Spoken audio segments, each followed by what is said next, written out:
nothing but the dog in me. Why must I chase the cat?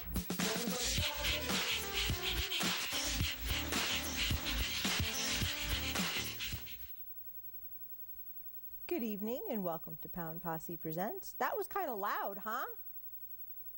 They're not even paying attention to me. It's all good.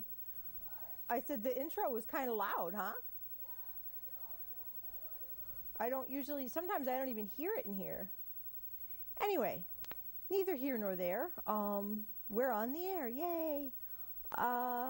We've had our first snow for the year, or for the season, I should say, because I saw something stupid on Facebook saying, you know, it's not the first snow of the year because it snowed in January, or whatever.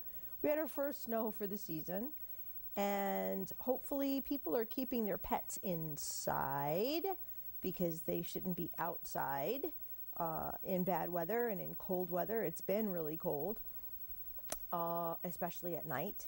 So if you know of an animal that is left outside, please call your local authorities. If it's past the hours of animal control, you can call your local police department and they should send someone out to check. Operative word being should. We've got Thanksgiving coming up, and there's plenty of ways that pets can get into trouble, whether it's, you know, of their own doing or the doing of people who are guests in your home. So please consider the things that pets shouldn't have, like, you know, turkey skin and bones and, you know, onion and certain things that they shouldn't have. Keep in mind that, you know, people are not as careful as you're going to be as far as putting their dishes up out of reach of your pets. So, you know, somebody is sitting in the living room and puts their food on the coffee table, or their, you know, scraps in a plate on a coffee table. Your pet's going to get it, could make them sick. So, you know, you might want to consider, for the safety of your pet, keeping it, you know, sort of, I mean, I hate to say secluded, but, you know, if it's an issue to watch what's going on, then maybe, you know, behind a gate, in a room. Some animals don't do well with company and a lot of activity. So, you know your pet, and you really shouldn't put it through anything that's going to make it uncomfortable, because that's setting it up to fail. Also, you're going to have people over in and out of your house. You know, people go outside to smoke, take a phone call, take a walk, whatever. They're not going to be as cautious about closing a door behind them, worrying about if the cat slips out, if the dog pushes past. So think of all these things when you've got people in your home and coming and going for the holidays, because, you know, it's a recipe for disaster. And yeah, it's going to make you sad, but it could make your pet dead. So don't let them get out of the house. It's just not cool. Do everything you can to safeguard the animals in your home when there's going to be a lot of people around. You know, sometimes you have a dog that's not used to children, and, you know, you've got, you know, the kids, the grandkids, the nieces, the nephews, and it's just way too much stimulation. And you turn your back, and, you know, little Johnny's chasing Rover under the table, and, you know, he nips, and then it's, you know, a dog bite. And just use common sense and don't think that everything's going to be great, because most of the times there's that chance it's not going to be. So just be careful. You know, think of your pets. Put yourselves in their position. You know them, or you should know them better than anybody. And if you've got a new pet, that's even more reason to try to keep them under close watch, or, like I said, behind a gate, in another room, someplace where they can feel safe and secure, and not necessarily at the center of all the hubbub and craziness that we all know the holidays bring.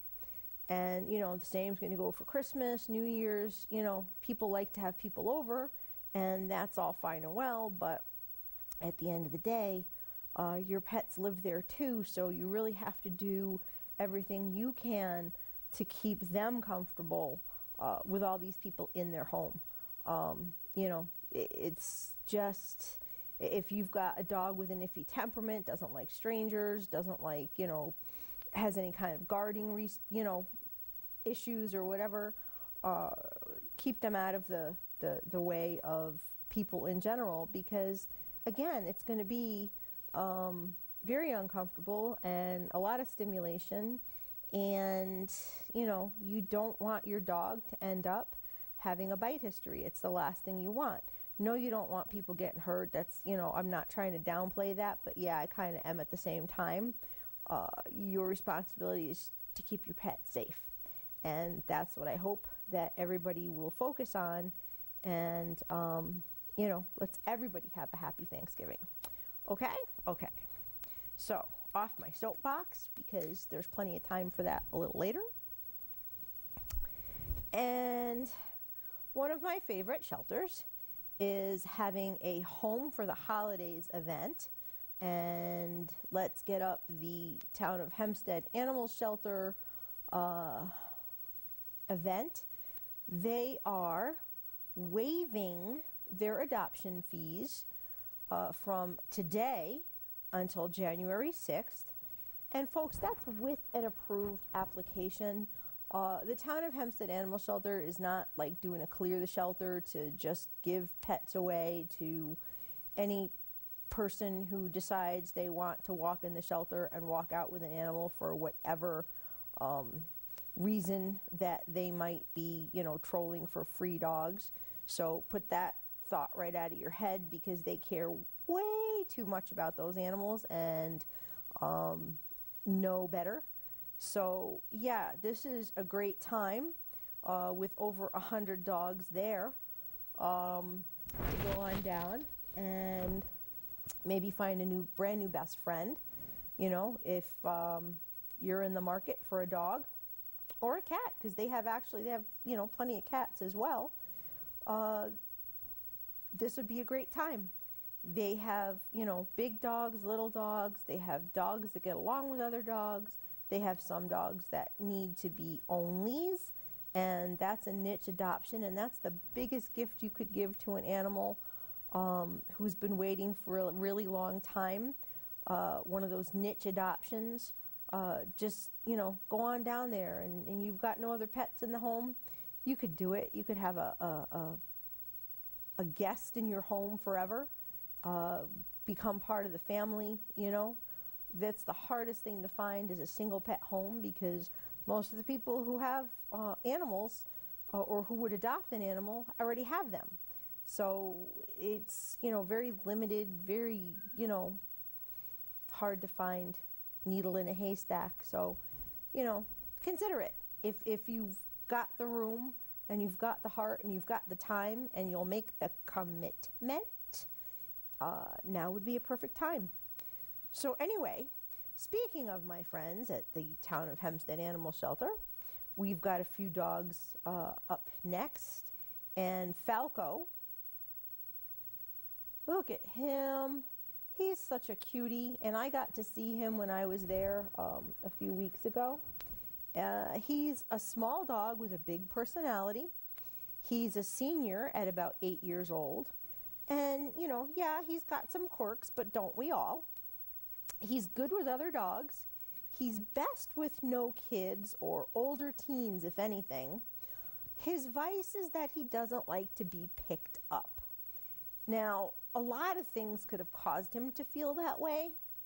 And most particularly, I would say, being handled roughly in his past. You know, sometimes a dog has not been picked up kindly or for good reasons, and, you know, reacts to being picked up. So he's going to need a savvy person who will give him space and time and not push his trust levels. You know, there's nobody saying that once he would be, you know, decompressed and settled into a home and feeling comfortable and trusting a person fully, that it wouldn't be an issue. And it may or may not be overcome. And there are adjustments to living with a quirky dog. a quirky child, a quirky adult, anybody that can be made. He's a great dog and he really deserves a home. It's a little bit of a challenge if you can't just pick up a dog, but again, it could be worked out. You never know. So he's got a Facebook page, Little Falco Needs a Home, and you can check him out there, or you can call 516-785-5220. Once again, that's 516-785-5220. Next up, we have Tucker. And Tucker is a 2-year-old handsome hound mix who lived with one family until they surrendered him to the shelter. So, he was literally, 8 weeks old, went to this one family, and they bailed on him. Tucker has some guarding issues, so he'll need to go through some training and probably continued training, and his people too. A lot of times people want to say, oh, the dog needs training, and the dog needs training, and the dog. Do you realize that training is training the people as well? Because it takes two, and people aren't always correct in their approach, in their handling of a situation, and a lot of times a dog is walking all over their person.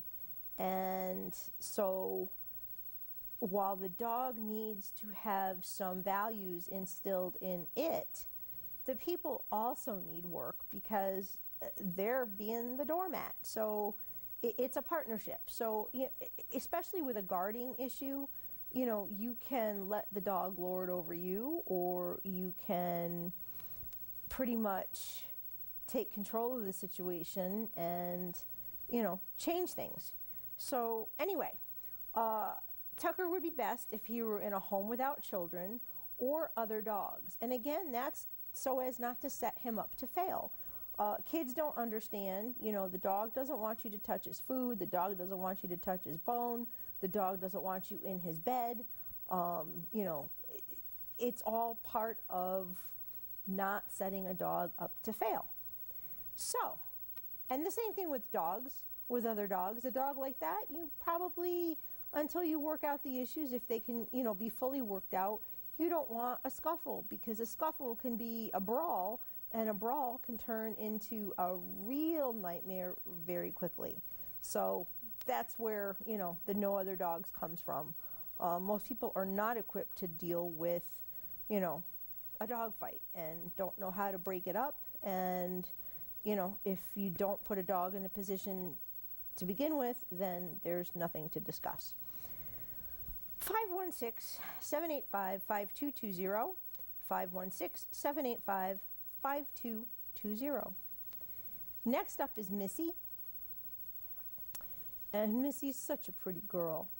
She was found as a stray, walking around a neighborhood and then eventually laying on someone's porch. She was brought to the shelter and no one came to claim her. So she is looking for a home where she will be valued. She seems under-socialized with other dogs and is very scared at the shelter. And, if you've never been to a shelter, you really just once should walk through one, especially one as large as Tojas, because there's just dogs everywhere and they're barking and it's noisy and it's scary for a dog. There's no peace, there's no quiet. A dog that might be a little afraid is going to be more afraid, and sometimes even the least afraid dogs just don't do well in a kennel environment. So anyway, Missy loves to spend time with her human friends at the shelter, and she really enjoys her walks. So if you're interested, and she's such a pretty girl, she looks like such a sweetheart, 516-785-5220. Once again, that's 516-785-5220. Next up, bringing it a little closer to home, is a little guy with no name. And I just think he's the bee's knees. He is so adorable. You know, look at that face. Look at that little blurry tail because, you know, he's wagging and happy. And sadly, you know, a lot of these shelters don't give the dogs a name. And, you know, whether it's because they can't be bothered or whatever, I don't know. But he is available at New Britain Animal Control.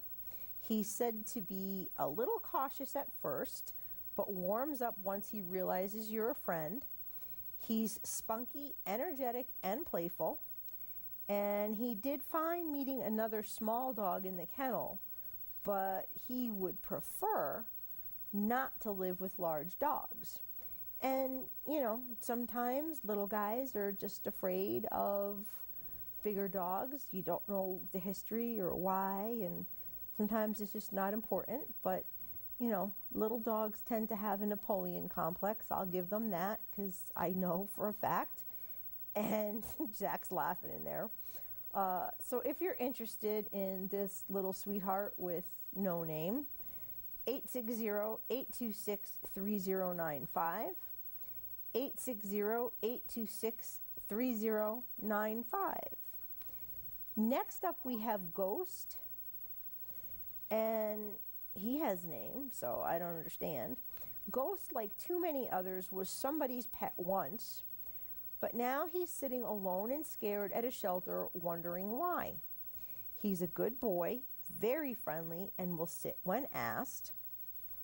Ghost is also at New Britain Animal Control, and the number there again is 860-826-3095. That's 860-826-3095. And that's a dog that looks just kind of defeated, if you ask me. Poor guy looks really unsure, and I'm sure that, you know, with a little bit of love and TLC, he'd have the confidence and feel secure and loved, and it'd be a beautiful thing. So anyway, that's Ghost. Next up, in Naugatuck, we have another girl with no name. Unfortunately, I just, you know, a lot of these shelters don't post information and they don't give them names. They just have impound numbers. This pretty girl who has no name is number 159.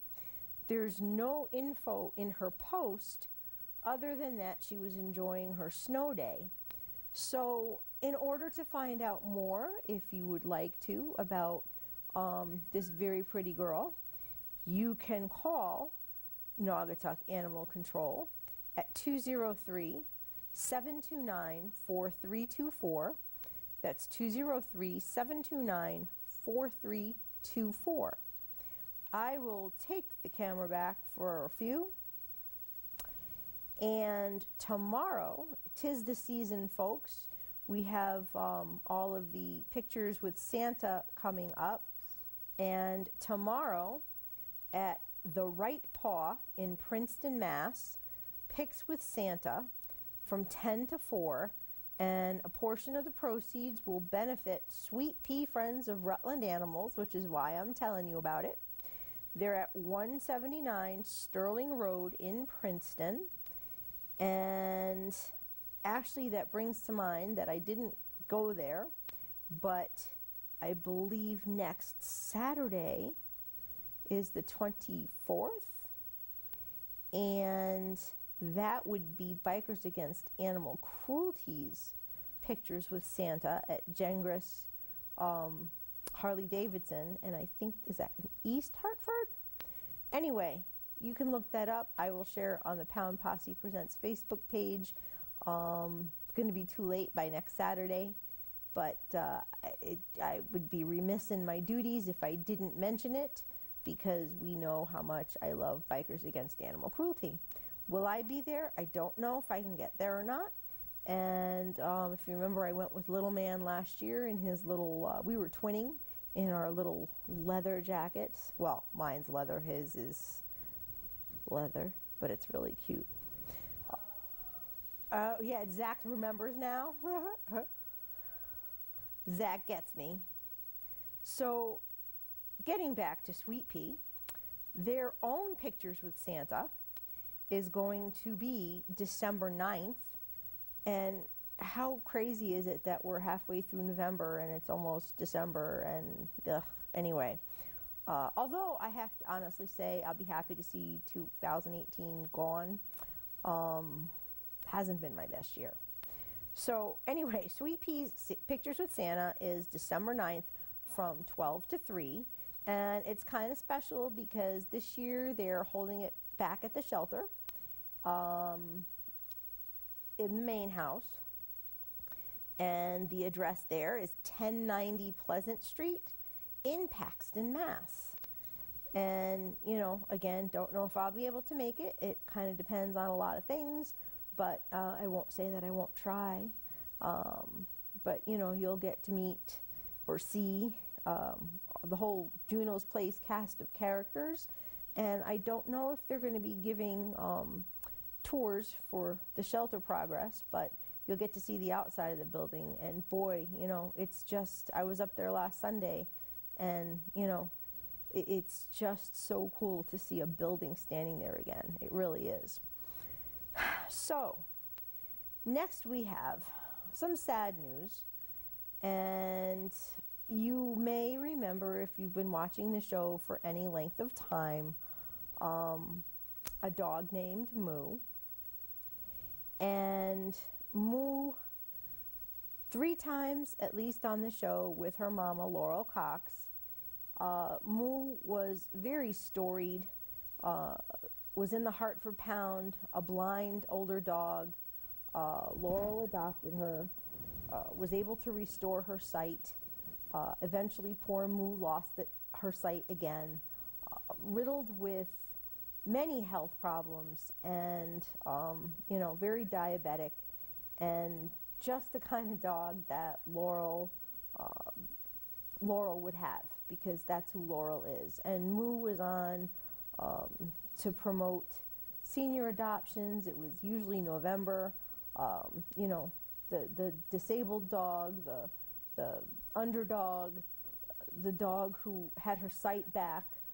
These were all the reasons, you know, for Moo to come on the show. She was mentioned in, or she had her part in Loyalty Unleashed, the 2nd edition by Sue Torres, and you know that Sue has been on the show to promote her books. Moo was loved by everyone. Just this past week, she just couldn't overcome her last health issues, and sadly, Moo passed away. And it's a very sad thing because she was so loved. So, Moo, we'll miss you. Our hearts go out to Laurel and her daddy Mark and the rest of the pack. She joins a cast of many, and she'll be missed. So I will take the camera back, and I'm going to touch briefly on some news headlines that have been rocking the Connecticut rescue scene. It's got some very far-reaching impact. You've probably seen the news headlines, the posts on Facebook. Unfortunately, there were 5 dogs found deceased in a home. They were beyond deceased. There were nothing but bones and, you know, remains. And the person who is at the root of this is the president, or was the president, of a Connecticut rescue. The authorities have not released that information, so I'm going to just leave it at that. Unfortunately, it's a very divisive issue. There are people who are defending the person because they were friends with her. There are people who are to the point of, you know, violent statements on behalf of the animal's welfare. focusing on the human is kind of enabling that person's demons, I think, and loses sight of the fact that 5 dogs didn't ask to be, from what they're saying, starved to death in their crates. 5 dogs didn't ask to be mixed up on someone else's dark walk. 5 dogs are gone and didn't have to be. There does need to be legislation put in place for mandatory inspections across the entire United States for rescue facilities, for foster homes, so that these stories don't keep popping up. Unfortunately, they do. And on Saturday, December 1st, from 4 to 6 at Sherman Green in Fairfield, Connecticut, Desmond's Army will be holding a candlelight vigil. Can we get that up? And blessing of their souls, because it's about the animals. And so if you can make that, it will be a place to be, just to come together and remember these animals who really didn't deserve what they got. Safe to say, you know, the rescue is going to have to, at some point, take accountability for what happened. The person who is responsible is going to have to take accountability for what happened. But in the interim, all we can do is follow the news and hope that charges are brought and justice is served. There's a lot involved. And on that note, I'm going to say peace, love, and dogs. Hug yours real tight tonight. Thank you for watching, and we'll see you next week.